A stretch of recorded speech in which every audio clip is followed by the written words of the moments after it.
மேனேஜராய் போய் உட்காரும்படி கர்த்தர் அவனை உயர்த்தினார்.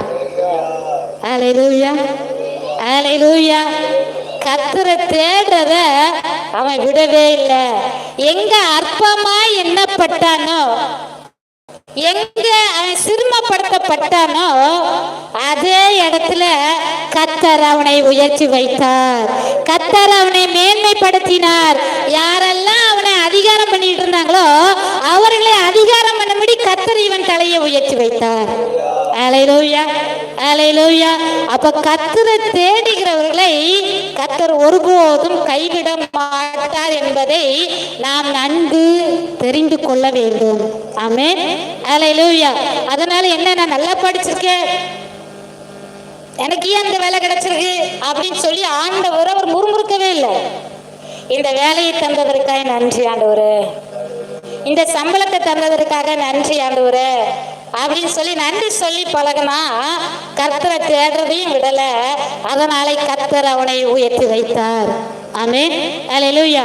ஆனா இன்னைக்கு அநேக என்ன பண்றோம் அப்படின்னு சொன்னா, நடந்ததை மறந்துருதோம், நடக்காத நினைச்சு நினைச்சு புலம்பிட்டு இருக்கோம். சர்ச்சைக்கு போறேன், ஒண்ணுமே நடக்கல. சர்ச்சைக்கு போறேன், சரியான வேலை இல்லை. சர்ச்சைக்கு போறேன், சரியான வருமானம் இல்லை. சர்ச்சைக்கு போறேன், என் பிள்ளைங்க வாழ்க்கை நல்லாவே இல்லை அப்படின்னு அதையே நினைச்சிட்டே இருக்குமே தவிர கர்த்தர் செய்ததை நினைச்சு நன்றி சொல்ல மறந்துருதோம். கர்த்தர் நிச்சயமா என்னை கைவிட மாட்டார் என்கிற நம்பிக்கையை விட்டு விடுகிறோம். அல்லேலூயா, அல்லேலூயா. இஸ்ரேல் ஜனங்கள் வனாந்தரத்துல வழி நடத்தும் பொழுது ஆண்டவர் நிறைய அற்புதங்கள் அதிசயங்களை செஞ்சாரு. ஆனா நிறைய பேர் என்ன பண்ணாங்கன்னா, அவர் செஞ்ச அற்புதத்துக்காக நன்றி சொல்லலையா, முறுமுறுக்க தான் செஞ்சாங்களாம். எங்களுக்கு அது வேணும், எங்களுக்கு இது வேணும், எங்களுக்கு அது தரல, எங்களுக்கு இது தரலன்னு சொல்லி ஆண்டவரை முறுமுறுத்தவர்கள் எல்லாரும் அந்த கானானுக்குள்ள பிரவேச வனாந்தரத்திலே அழிந்து போனார்கள். முறுமுறுத்தா நிச்சயமா அந்த கானானின் ஆசீர்வாதத்தை பெற முடியாது. கர்த்தரை துதிச்சா ஆசீர்வாதத்தை பெறலாம், கர்த்தரை தேடினா நிச்சயமா உயர்வை பார்க்கலாம். ஆமென், அல்லேலூயா.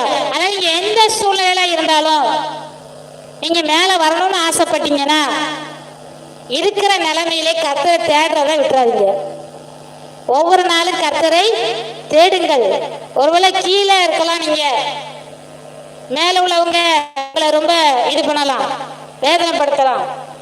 ஆனா அதுலயும் கூட நீங்க கர்த்தரை தேடுறத விட்டுறாம, கர்த்தரை துதிக்கிறத விடாம நீங்க ஒழுங்கா இருக்கும் பொழுது கர்த்தர் நிச்சயமா என்ன பண்ணுவார், உங்களை உயர்த்துவார். கர்த்தர் நிச்சயமா உங்களை மேன்மைப்படுத்துவார். கர்த்தர் நிச்சயமா உங்களை ஆசீர்வதிப்பார். ஆமென், அல்லேலூயா. அப்ப இன்னைக்கு மூன்று காரியங்கள் தான் பார்த்திருக்கிறோம். முதலாவதாக கர்த்தரை முழு இதயத்தோடு துதிக்க வேண்டும். இரண்டாவதாக கர்த்தர் செய்த அதிசயத்தை மற்றவங்களுக்கு போய் சொல்லணும். மூணாவதாக கர்த்தரை தேடுகிறவர்களை அவர் ஒருபோதும் கைவிட மாட்டார் என்கிற அந்த எண்ணம் நம்பிக்கை நமக்குள்ள எப்போதும் இருக்க வேண்டும். அல்லேலூயா, அல்லேலூயா, அல்லேலூயா. நாங்களுமே இந்த நிலைமைக்கு இருக்கிறோம் காரணம்னா கர்த்தர் தான். ஒரு காலத்துல எங்களையும் எல்லாரும் அற்பமா தான் நினைச்சாங்க, கேவலமா தான் பார்த்தாங்க. கர்த்தர் எல்லாரும் ஆச்சரியப்படுற அளவுக்கு உயர்த்தி வைத்திருக்கிறார் என்று சொன்னால் நாங்க கர்த்தரை தேடுறதை விடல, கர்த்தரை ஆராதிக்கிறதை விடல, கர்த்தரை மகிமைப்படுத்துறதை விடல, கர்த்தர் செய்கிற ஒவ்வொரு நன்மையை நினைத்து நினைத்து ஆண்டவருக்கு நன்றி சொல்வதை விடல. அல்லேலூயா. அதனாலதான் இன்னைக்கு எங்களை ஒரு காலத்துல அற்பம் இன்னைக்கு எல்லாரும் ஆச்சரியப்படக்கூடிய அளவுக்கு எங்களை உயர்த்தி வச்சிருக்கிறாரு, எங்களை ஆசீர்வதித்து வச்சிருக்கிறாரு, எங்களை மேன்மைப்படுத்தி வச்சிருக்கிறாரு. அதுக்கு காரணம் கர்த்தர் தாங்க. நான் இல்ல, என் பலன் இல்ல, என் டாலண்ட் இல்ல, எல்லா கிருபை. நான் இல்ல, என் பலன் இல்ல, என் டாலண்ட் இல்ல, எல்லா கிருபை. கிருபா கிருபா கிருபா கிருபா கிருபா கிருபா கிருபா கிருபா கிருபா கிருபா கிருபா கிருபா கிருபா கிருபா கிருபா கிருபா. அல்லேலூயா, அல்லேலூயா. கர்த்தர் மட்டும்தான் உங்களை உயர்த்த முடியும், கர்த்தர் மட்டும்தான் உங்களை மேன்மைப்படுத்த முடியும், கர்த்தர் மட்டும்தான் உங்களை ஆசீர்வதிக்க முடியும். கர்த்தரை தேடுறதை விட்டுறாதீங்க, கர்த்தரை துதிக்கிறத மறந்துடாதீங்க.